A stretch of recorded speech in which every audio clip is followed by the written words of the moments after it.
Hi everyone, welcome to my first, probably not your first, but my first online interview.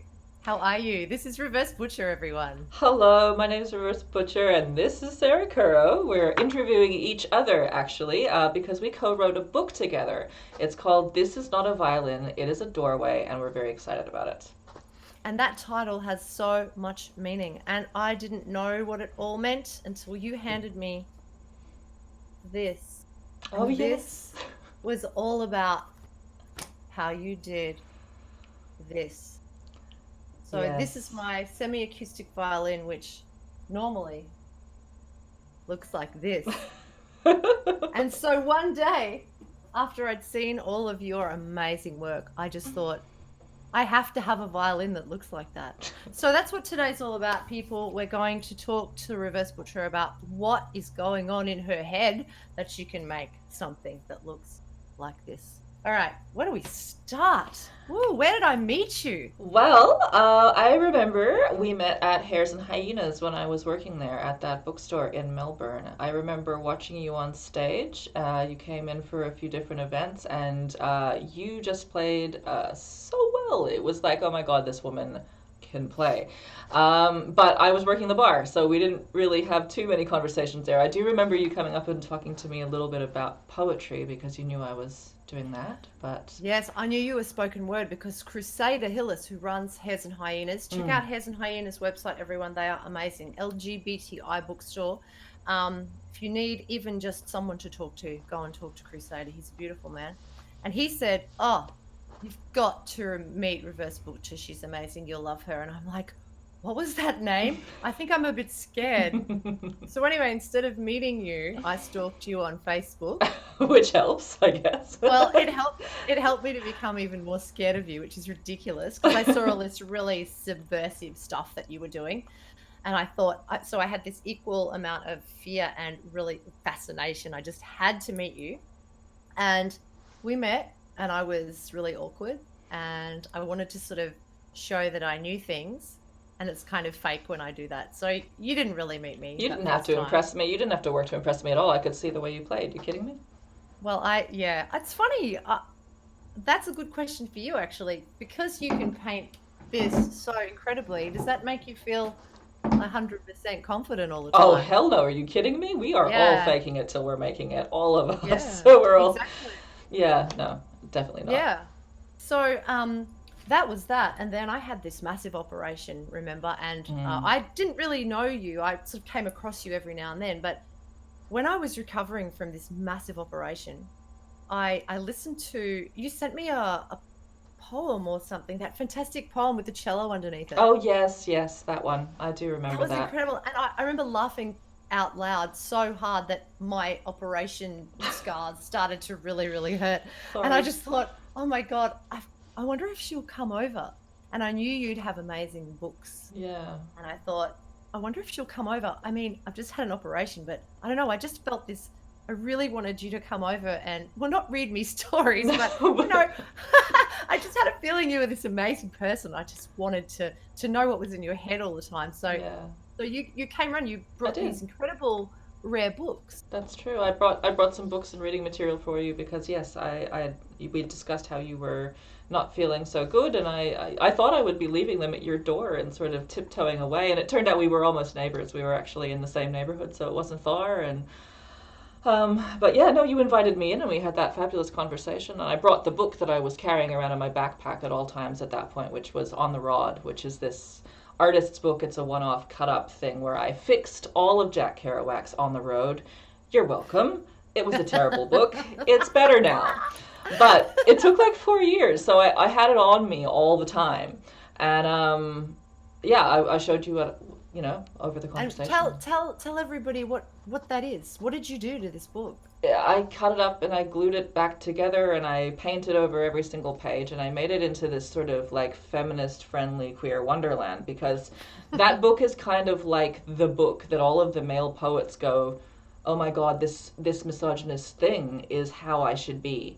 And this is what it means to be a poet. There was no room for women in there. The only women that were in there were sort of like riding along to the side, and then they were, drained of money, resources. They had babies, they made sandwiches, and they were muses. And I was not gonna, after years of touring and performing myself as a poet, I thought, this cannot stand any longer. I hate it. I hate everything it stands for. This is the one that's going to irritate the most amount of people. So this is where I'm going to go with it.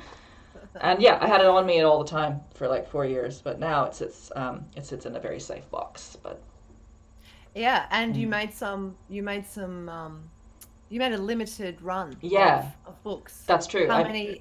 Like 25. So there's 25 hardcover ones that have like a signature in there, and they're limited. But they're still around and they're still available for sale. But I am a proud owner of one of those. I think that's amazing. It comes with gloves. I mean, if there's only 25 in the world, and they're copies of an amazing artwork. And before we talk about the violin, I want to also talk about the other book we made together. Oh yes, this one, that was fun. Yeah. So Benjamin Paulson was a friend of mine who died tragically, and I'd promoted his art for quite a long time, and he made this one-off art book. So each, like you're on the rod, each page was a work of art, a painting. You could take it out, frame it, and it would be a painting by itself, a work of art in itself. But it's a whole book of this. And so because I'd seen You're on the Rod, I was like, oh, this is what Benjamin and I always dreamed of, putting this rare, precious work of art into a book that people could touch and look through without destroying.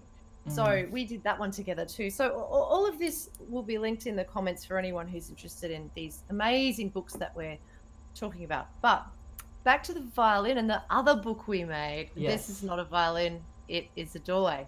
So for those of you out there who have no idea who I am, first of all, I'm a nobody. Secondly, every time I meet someone who can create something, like a composer or a sculptor, painter, anyone, I think, how can I commission them to do something that I can work into my solo violin show? So usually that's works of music. I commission composers. But all throughout the series, which has been going since 2008, I've tried to incorporate other things into the show. And with this project, this was like an all-in-one. If I could get you to paint a violin, then I could always be carrying around a piece of artwork that I commissioned from someone close to me with every concert that I play. So since you made this, which was in 2019, I think it was finished. Yeah.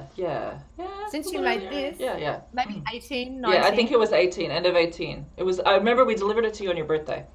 Oh. Remember? And you were going to make me wear that black dress with the pink sequined love heart. Yeah, almost. Well, it was. And I was like, no, it's not your thing. This is my thing, Gold Coast caftan fashion. That's me usually. And as you can see, I'm wearing an old illuminated manuscript on a dress. So yes, we're very different, but we're still good friends, which is lovely. That's right. Okay, so let's talk about the book now. So after I said, please paint me this violin, then what happened? Let's talk through what happened there. Okay. Well, firstly, we should probably say that the violin is a bit special because it's a SPUR violin. It's one of these semi-acoustics. So most violins, if you were to stick anything to it, it would alter the sound. So you can't really paint a violin unless it's going to be on display, unless it's one of these very special SPUR semi-acoustic violins. So it was a bit of a learning curve for me too, because like I have a musical background, but I'm not classically trained. I can't play, an instrument quite like that anymore. It's more sort of like experimental screaming and chaos is what my background is. So working with somebody who works with an orchestra, like it's very different. I was trained in orchestras though, but that was in my teens. What did you play again? I played the euphonium. Oh, that's right. And I played the drums. But I can see that about you. I can see drums. And what's your sport of choice at the moment for people listening?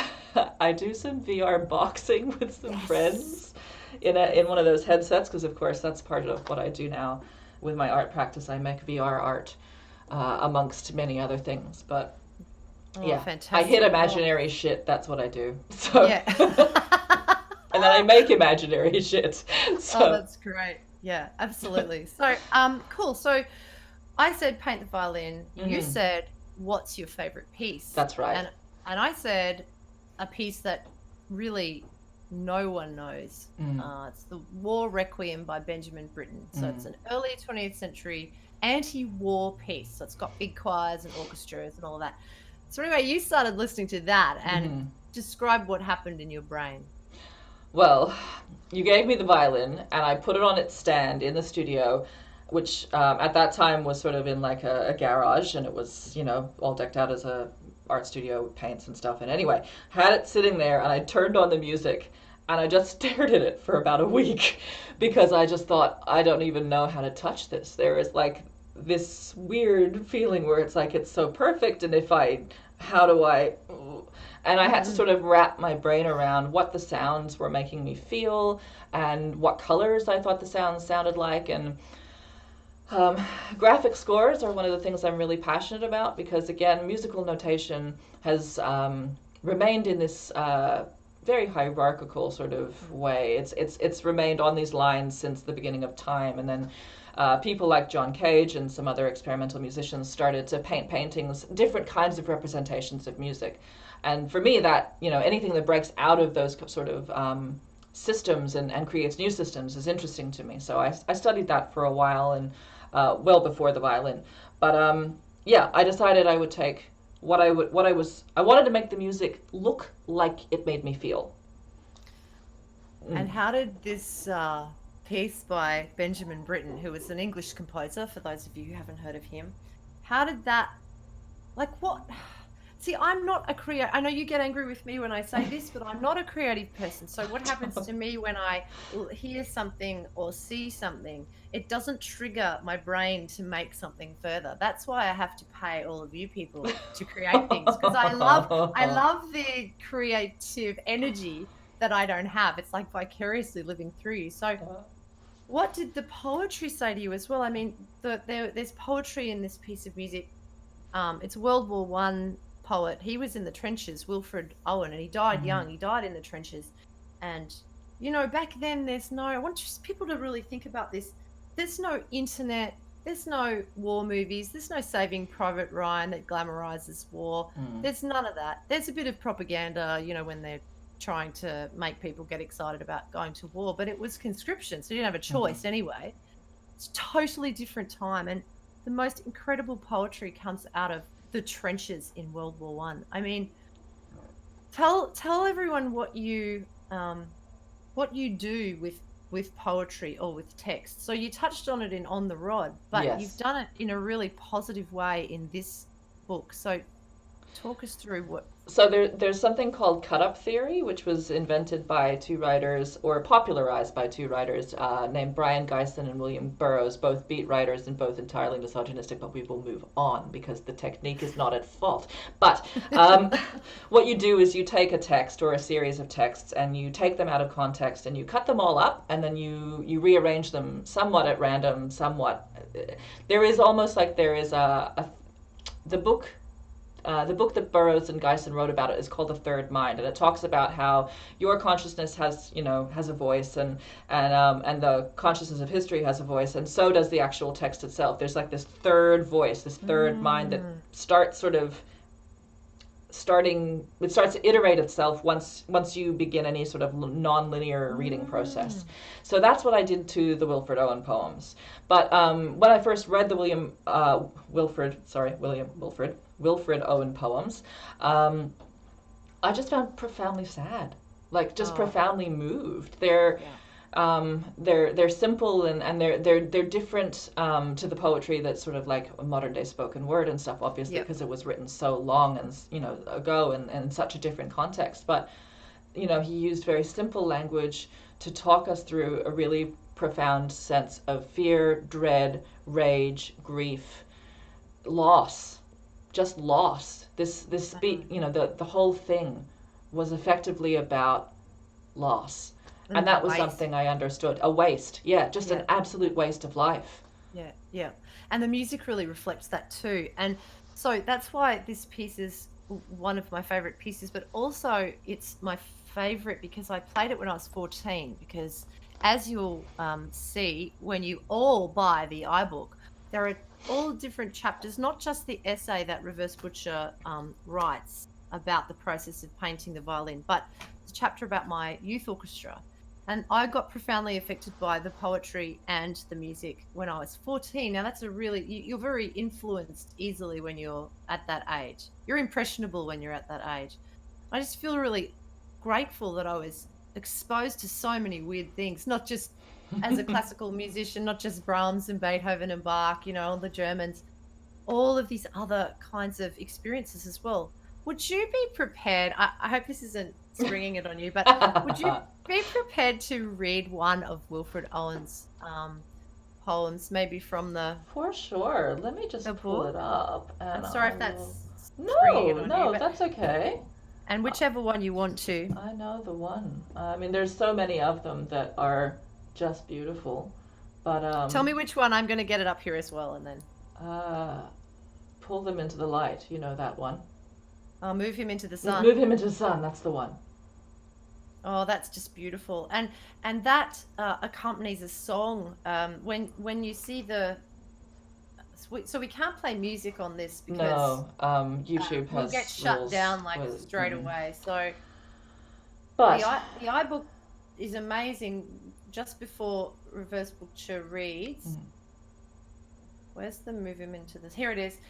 So I don't know if people can see, maybe not, but anyway. I think, yep, I can see it. There's the poem, there's the title, and then there's the little button you press, and the song "Move Him Into the Sun" plays at the same time as you can read the text. So that's the beautiful thing about this book. This section is all about the graphic scores with the audio, so you can watch the graphic score that Reverse Butcher created whilst listening to the piece, or you can go back, read the poem, read along with the poem as the song is being sung. So this whole section is just so profound for me. Graphic score after graphic score with the music that accompanies it, it's incredible. So here we have an excerpt from Move Him Into the Sun, written by Wilfred Owen, read by Reverse Butcher. Thank you, darling. No worries. Move him into the sun. Gently its touch awoke him once, at home, whispering of fields unsown. Always it woke him, even in France, until this morning and this snow. If anything might rouse him now, the kind old sun will know. Think how it wakes the seeds, woke once the clays of a cold star. Our limbs so dear achieved, our sides full nerved, still warm, too hard to stir. Was it for this the clay grew tall? Oh, what made fatuous sunbeams toil to break earth's sleep at all? And that was by Wilfred Owen. Beautiful, beautiful. I remember studying his poetry in high school, actually. It's when we used to study, back in the days when we used to study poetry of all kinds. Modern stuff, old-fashioned stuff, Shakespeare, everything. We had a really, I feel very grateful again for my education. I mean, if you don't mind, I want to read one of my favorites. Please do. And then, since we can't play music, you'll all just have to click on to the link below and buy This Is Not a Violin. It is a Doorway. It's for Apple devices only, unfortunately. Yeah, it's on Apple Books, so. And the beautiful Mike Vernon from Make Books helped us with everything, basically. He is the publisher of this book. Yeah. And it was such a delight to work on an interactive book that was sort of very digitally and sort of like tech friendly, especially after physically hand assembling the last one. It was definitely a joy. Yeah, absolutely. Okay, so this one is called The Next War. Out there, we've walked quite friendly up to death, sat down and eaten with him, cool and bland, pardoned his spilling mess tins in our hand. We've sniffed the green thick odour of his breath. Our eyes wept, but our courage didn't writhe. He's spat at us with bullets, and he's coughed shrapnel. We chorused when he sang aloft. We whistled while he shaved us with his scythe. Oh, death was never an enemy of ours. We laughed at him. We leagued with him. Old chum.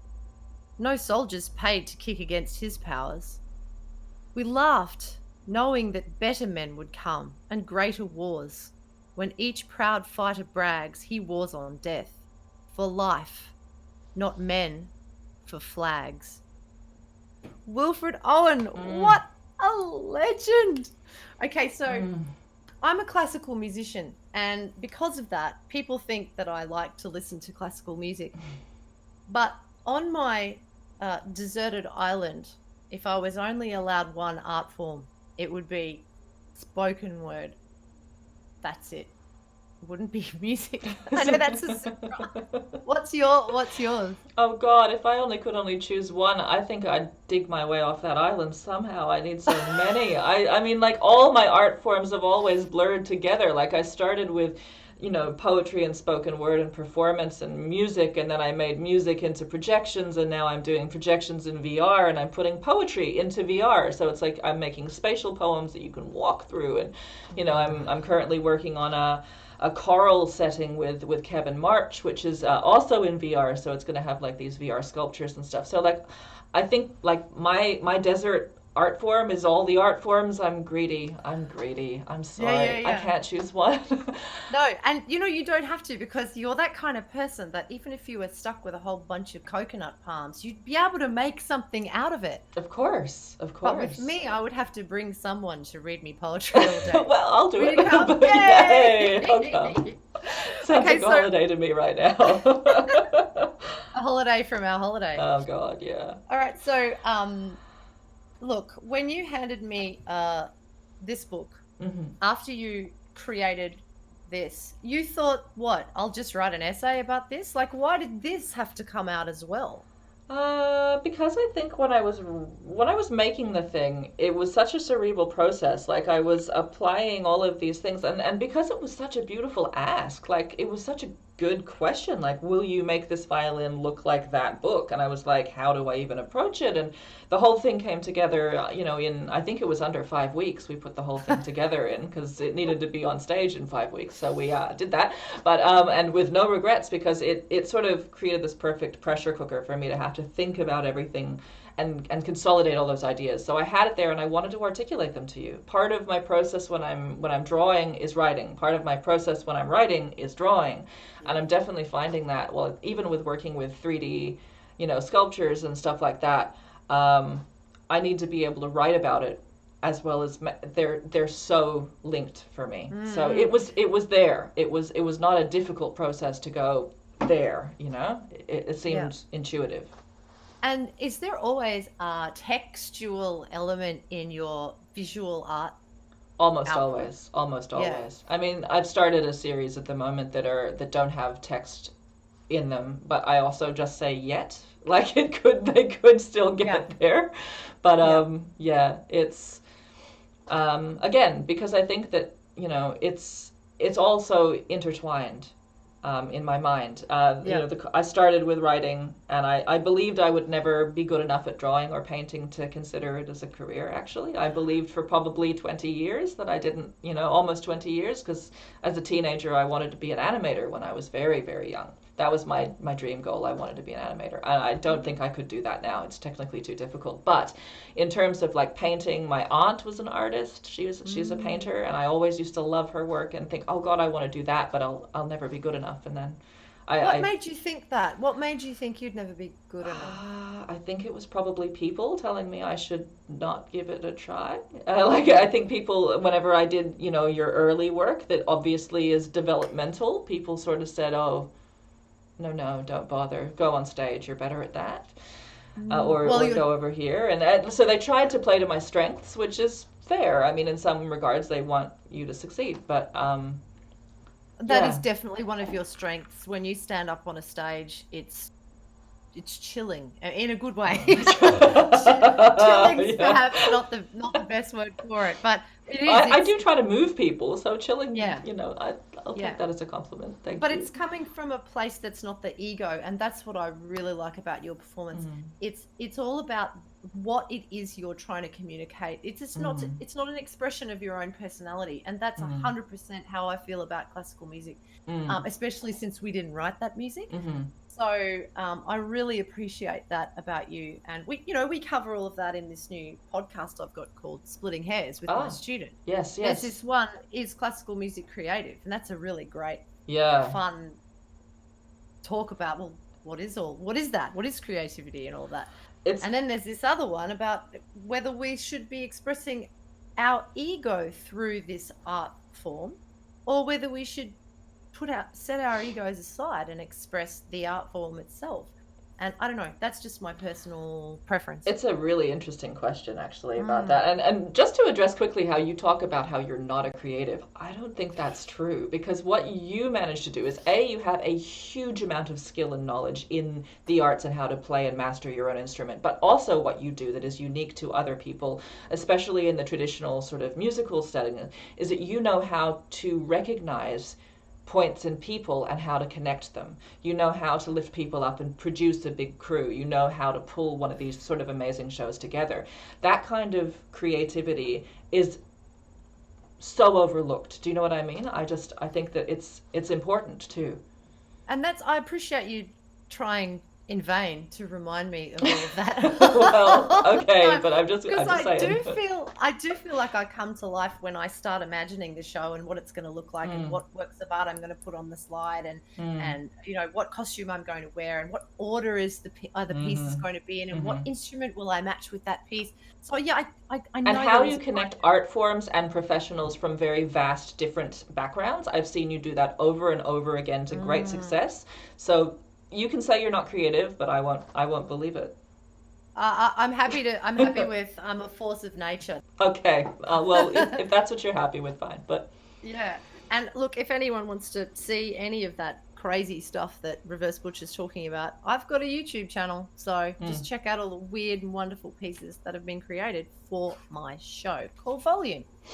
Now, just a few little. So when Reverse Butcher handed me this book, and I know this is not ideal, people can't really see, but there, you can see the line drawings once the light adjusts. And so how many of these? So I think there's 9. 9. There's and 9 they're all based, yeah, and they're all based on different sections of the piece that I forced her to listen to. They're the originals too, so they're all the actual original paper, and that was what the other reason I wanted to give all that to you was because, when I was remaking things, quite often I collaged everything together, which is my method, so I drew things and then copied them and did second drafts and things. But when I was handing the violin over to you, I had some detritus, I guess, the originals, and the originals might not go on a wall, they might not hang up somewhere like that, but they were still kind of important, which is why I wanted to give you that book along with the essay. And like I said, the essays aren't difficult for me, they're intuitive, but well, look, I've got this really, really brainiac friend at the Melbourne Symphony, and he's written all these papers and things, and I made him buy this book, right? You got to make your friends buy the book at first. And the only thing he said to me about it was, she's a really great writer. Oh. And what am I, chopped liver? I've got like 3 chapters in there. I've got 3 chapters in there and he didn't mention me once, but it's like, she's a really great writer. Well, tell your friend thank you. That's lovely to hear. So just this needed to turn into something forever, something that everyone could experience. And when I met Mike Vernon from Make Books, he was so interested in what I was doing, my show and all the sorts of things that I do, commissioning and everything. He wanted to turn this into a book. He was so excited about it because he loves this he's quite techie actually. He loves this multi-genre, multimedia kind of experience. It's an interactive ebook, isn't it? It is completely interactive, and and it's sensual in the sense that, okay, it's not a book with paper, which everyone gets excited about. Well, I still get excited about paper books, but it's this incredible experience where your other senses are activated. There's video in there, there's audio, there's you can read, or you can look at a picture as you listen to music. And we've lost that. We tend to sort of separate everything out, or music's in the background.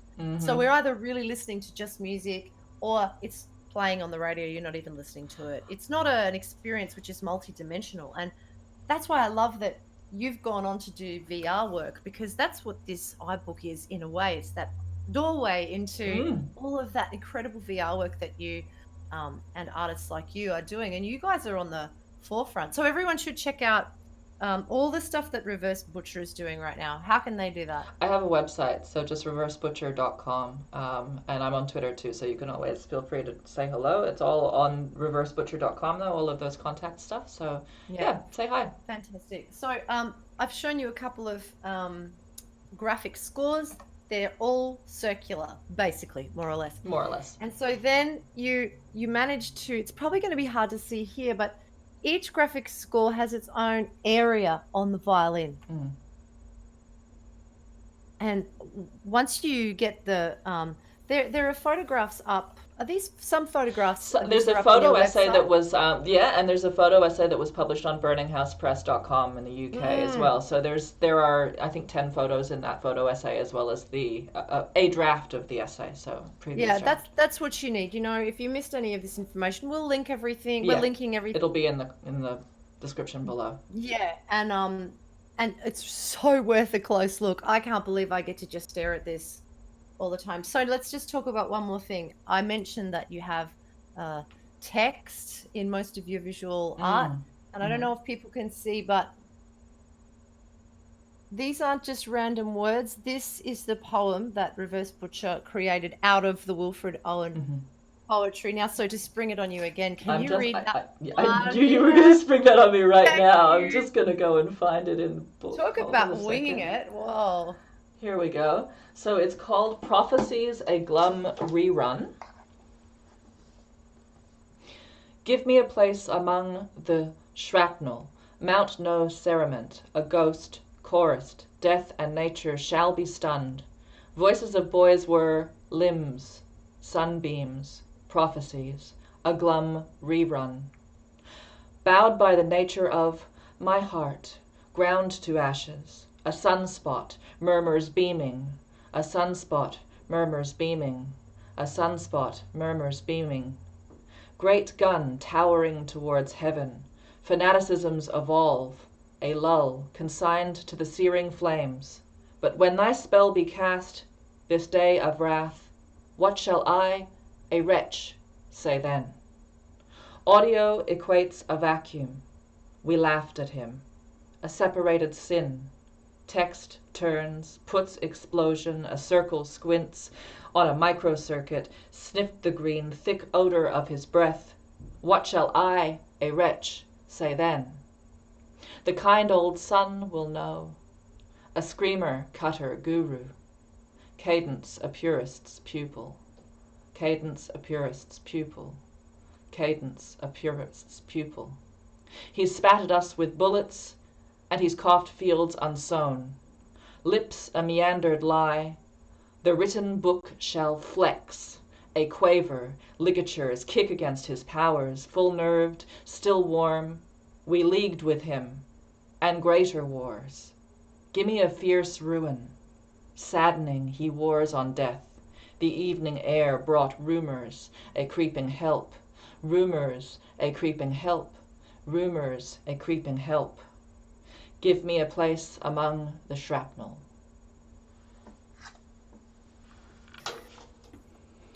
Desert Island. I love it. I don't understand all of it, and my brain is more literal.